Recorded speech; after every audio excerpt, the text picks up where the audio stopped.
오늘 본문 말씀은 우리가 하나님의 말씀을 어떤 자세로 대해야 되는지 가르쳐 줍니다. 말씀을 대하는 가장 올바른 자세를 가르쳐 주는 본문 중에 하나입니다. 하나님의 말씀을 대하는 가장 올바른 자세는 말씀을 향한 간절한 사모함입니다. 20절 말씀입니다. 주의 규례들을 항상 사모함으로 내 마음이 상하나이다. 시편 기자는 하나님의 말씀을 항상 사모한다 고백하고 있습니다. 사모한다는 것은 무언가를 간절히 원하고 바라는 것입니다. 그가 얼마나 하나님의 말씀을 사모하는지 그는 그 사모한 마음으로 인해 마음이 상할 정도까지 되었다고 고백하고 있습니다.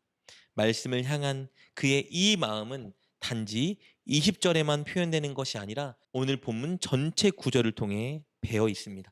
17절부터 19절 말씀입니다. 주의 종을 후대하여 살게 하소서. 그리하시면 주의 말씀을 지키리이다. 내 눈을 열어서 주의 율법에서 놀라운 것을 보게 하소서. 나는 땅에서 나그네가 되었사오니 주의 계명들을 내게 숨기지 마소서. 17절에서 시편 기자는 하나님께 자신을 후대하여 살게 해주시면 하나님의 말씀을 지키겠다 고백하고 있습니다. 이 표현은요, 오래 살면서 하나님의 말씀을 지키게 해달라는 간구입니다. 더 쉽게 말하면 하나님의 말씀을 지키는 것이 그의 소원이니 그렇게 살아가고 행할 수 있도록 오랜 삶 장수를 허락해달라 간구하는 것입니다. 18절에서 그는 뭐라고 간구합니까? 자기 눈을 열어 하나님의 율법에서 놀라운 것을 보게 해달라 간구합니다. 하나님이 도와주셔서 말씀을 통해 하나님의 놀라운 마음, 뜻, 계획을 발견하게 해달라고 간구하고 있는 것입니다. 그에게 말씀은 그냥 말씀이 아닙니다. 역사서가 아니에요. 하나님의 마음과 뜻과 계획을 발견하여 놀랍고 위대한 하나님의 은혜를 발견할 수 있는 숨은 보화인 것이었습니다. 19절은 뭐라고 간구합니까? 하나님의 계명들을 숨기지 말아달라고 간구하죠. 특히 어려운 상황 속에서도 하나님의 말씀을 기준으로 살고 싶은 그의 간절함을 보여주는 대목입니다. 이렇게 본문의 시편 기자는 하나님의 말씀을 무엇보다 사모했습니다. 그렇다면 왜 이렇게 사모했을까요? 그 이유는요, 하나님의 말씀이 주는 그 은혜를 경험했기 때문입니다. 살아 역사하는 하나님의 말씀이 주는 위로와 힘과 즐거움을 그가 경험했기 때문입니다. 24절 말씀 이렇게 기록되어 있습니다. 주의 증거들은 나의 즐거움이요 나의 충고자니이다. 시편 기자는 주의 증거들, 즉 하나님의 말씀이 자신의 즐거움이라고 고백하고 있습니다. 우리는 흔히 말씀이 우리를 옥죄고 우리에게 부담을 주는 강요지책이라 오해하곤 합니다.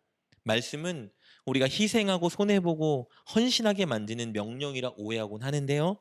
그러나 시편 기자는 분명히 말하고 있습니다. 말씀은 나의 즐거움입니다. 왜냐하면 그는 말씀의 은혜를 경험했기 때문입니다. 어려운 상황 속에서도 자신을 자유롭게 하고 자신을 위로하고 자신에게 힘을 주며 자신을 즐겁게 하는 살아있는 하나님의 그 말씀의 은혜를 경험했기 때문입니다. 그리고 이어 그는 말씀이 자신의 충고자라고 고백하는데요. 여기서 충고자라는 말을 원어로 보면요, 가장 좋은 조력자, 즉 모사를 의미합니다. 말씀이 그가 어떤 선택을 해야 되는지, 어떤 결정을 내려야 되는지 그에게 늘 좋은 조언과 충고를 주었다고 고백하고 있는 것입니다. 그래서 시편 기자는 다른 어떤 것보다도 말씀을 가장 사모했던 것입니다. 심지어 그가 말씀을 기준으로 하여 선택하고 말씀에 순종할 때 그를 비방하고 조롱하는 자들이 있었습니다. 그러나 그런 상황 속에서도 그는 말씀을 지켰고 작은 소리로 말씀을 읊조렸다고 고백하고 있습니다. 22절, 23절입니다. 내가 주의 교훈들을 지켰사오니 비방과 멸시를 내게서 떠나게 하소서. 고관들도 앉아서 나를 비방하였사오나 주의 종은 주의 율례들을 작은 소리로 읊조렸나이다. 어떤 상황 속에서도 그가 말씀을 사모하고 말씀을 묵상하고 말씀에 순종하는 일에 앞장섰습니다. 그것을 고백하고 있는 거예요. 사랑하는 여러분, 우리는 말씀의 홍수 시대에 살아가고 있습니다. 핸드폰을 가지고 손가락 한번 터치하면 우리가 좋아하는 목사님들의 설교를 골라 들을 수 있는 시대에 살고 있어요. 그런데 왜 우리는 말씀의 능력을 경험하지 못할까요? 왜 시편 기자처럼 하나님의 말씀이 나의 즐거움입니다 고백하지 못할까요? 왜 말씀이 아닌 다른 것에서 늘 즐거움을 추구하려, 즐거움을 얻으려 노력하고 있을까요? 그것은 말씀에 대한 바른 태도의 부재 때문입니다. 말씀을 정말 사모하고 갈망하는 마음의 태도가 없기 때문이에요. 하나님의 말씀을 읽고 들을 때 하나님이 보여주실 하나님의 마음과 뜻과 계획을 알고자 하는 기대감이 없기 때문입니다. 하나님의 말씀이 살아있어서 나를 위로하고 회복시키고 즐겁게 할 것이라는 기대감이 없기 때문입니다. 그러니 우리에게 시급한 것은 오늘 본문의 시편 기자가 가진 말씀을 향한 올바른 태도를 회복하는 것입니다. 말씀은 살아있습니다. 말씀은 우리를 위로하고 우리를 회복시키고 우리에게 즐거움을 줍니다. 말씀은 우리를 향한 하나님의 마음과 뜻과 계획을 알려주고 우리가 소망을 갖게 합니다. 하나님께 이것을 확실히 믿게 해달라고, 말씀에 대한 이 진리를 확신하게 해달라고 함께 기도합시다. 그리하여 오늘 본문의 시편 기자처럼 다른 무엇보다 하나님의 말씀을 듣고 알아가고 깨닫고 싶은 그 간절함과 사모함과 갈망을 달라고 간구합시다. 그렇게 간절히 간구하여 시편 기자처럼 말씀에 대한 바른 태도를 회복하시고 늘 말씀의 은혜를 누리는, 특별히 즐거움을 맛보는 저와 여러분 되시길 주님의 이름으로 축복합니다. 기도하겠습니다. 하나님, 우리가 말씀을 향한 바른 태도를 갖게 하여 주옵소서.